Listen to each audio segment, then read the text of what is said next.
দাদা কেমন আছেন? ভালো আছে। ভালো আছেন? আচ্ছা আচ্ছা। তো আপনার নাম কি?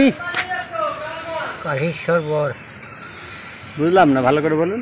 কাশীশ্বর বর। কাশীশ্বর বর। কাশীশ্বর কাশীশ্বর বর। বল। আচ্ছা আচ্ছা।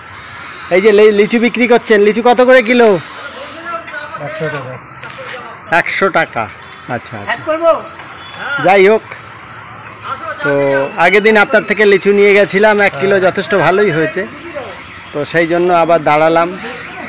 তো দেখতেই পাচ্ছেন বন্ধুরা, একজন লিচুওয়ালা, ইনি এরামই সৎ ব্যক্তি। আগের দিন ভুলবশত ইনাকে 100 টাকা বেশি দিয়ে গেছিলাম, ইনি দেখে আমাকে সেই টাকাটা ফেরত দিচ্ছে। যাই হোক, ইনার সততায় আমার মন লেগে গেল, তাই জন্য দেখাচ্ছি। তো আপনাদের বাড়িটা কোথায়? বিলকান্ডা। বিলকান্ডা। আচ্ছা আচ্ছা। আর আপনার পরিবারে কজন? 5-6 জন আছে। মানে এর উপরেই সংসার? না না, আরও কিছু আছে? ও আচ্ছা আচ্ছা। যাই হোক, তাই এর সঙ্গে আপনি আর কি করেন? আমার মেন ব্যবসা হচ্ছে আদা রসুন। ও, আদা রসুন টসুন পাইকারি বেচেন? পাইকারি হোটেল মোটেল ধরা রয়েছে বাজারে। আচ্ছা আচ্ছা আচ্ছা।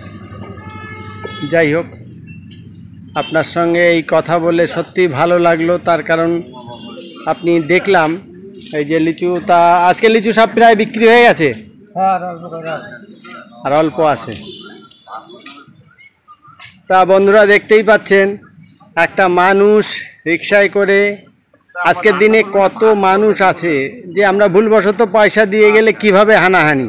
আচ্ছা, এই ব্যক্তি কতদিন ভুলবশত আমি 100 টাকা ইনাকে বেশি দিয়েছিলাম, ইনি আমায় ডেকে ফেরত দিচ্ছে। সত্যি একটা বিষয়টা খুব ভালো। তো যাক,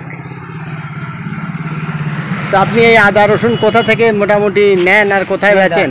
হ্যাঁ, শিয়ালদায় বেশি, নবজীবন বাজারে। ও, নবজীবন বাজারে বিক্রি করেন। আর এই অফ টাইমে আপনি এই লিচু বিক্রি করছেন, তাই তো? নিচে থাকে সঙ্গে, ও, লিচুও সঙ্গে থাকে। সাইড কিছু থাকে মাল, এটা ওটা। আচ্ছা আচ্ছা। যাক, তো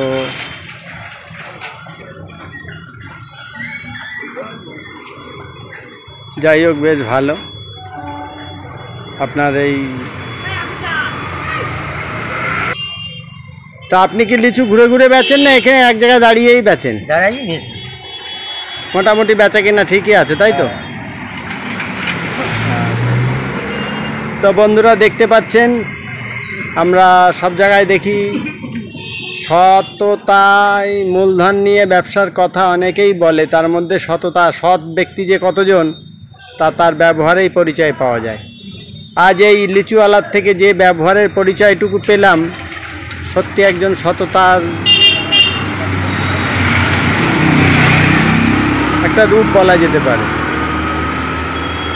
যাই হোক,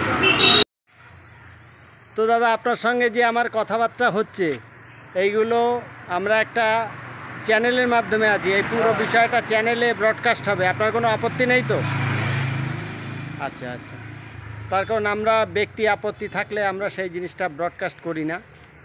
তো যাই হোক, এই যে সারাদিন মাথার ঘাম পায়ে ফেলে আপনারা যে মেহনত করছেন, তার সঙ্গে যে এই সততা, এটাই সবচেয়ে বড় সম্পত্তি। তো যা আপনি এই ব্যাপারে আপনি বলেন, কিভাবে আপনার ছোটবেলা কেমন কাটলো, কি বৃত্তান্ত আপনার? মোটামুটি কোথায় আপনার, বাংলাদেশ থেকে এসেছেন? বাংলাদেশ। কোথায় বাড়ি ছিল বাংলাদেশে? খুলনা দৌলতপুর থানা। একটু জোরে বলুন। খুলনা দৌলতপুর থানা। আচ্ছা আচ্ছা। আর গ্রামের নাম? কামারঘাটি। কামারঘাটি। আচ্ছা, এখানে কি আপনি স্থায়ী বাসিন্দা না ভাড়া থাকেন? আচ্ছা, যাই হোক, মোটামুটি। আপনার পরিবারে আপনার ছেলেপেলে কজন? 2 জন। আচ্ছা আচ্ছা, যা বেশ ভালো কথা। তা বন্ধুরা, আমরা এই পথ চলতি মানুষ, দাদার সঙ্গে একটু পরিচয় হলো, কথা বললাম, ভালো লাগলো, তো সেটা আমরা তুলে ধরলাম। মানে সততার আজকে মুখ্য বিষয়টাই হচ্ছে দাদার সঙ্গে কথা বলার। ইনার কাছে দাঁড়িয়ে গেলাম কেন, সততা যে আজও মানুষকে হাতছানি দিয়ে ডাকে, আর সততার পথে থাকলে যে উন্নতি হয়, যে এই ব্যক্তিটা দেখলেই সেটা বোঝা যায়। ইনি বাংলাদেশ থেকে এসে শত কষ্ট করেও সততার সঙ্গে আজকে নিজেকে প্রতিষ্ঠা করেছেন, ইনার পরিবারকে উন্নত করেছেন। এই ব্যাপারে আপনি কিছু বলুন।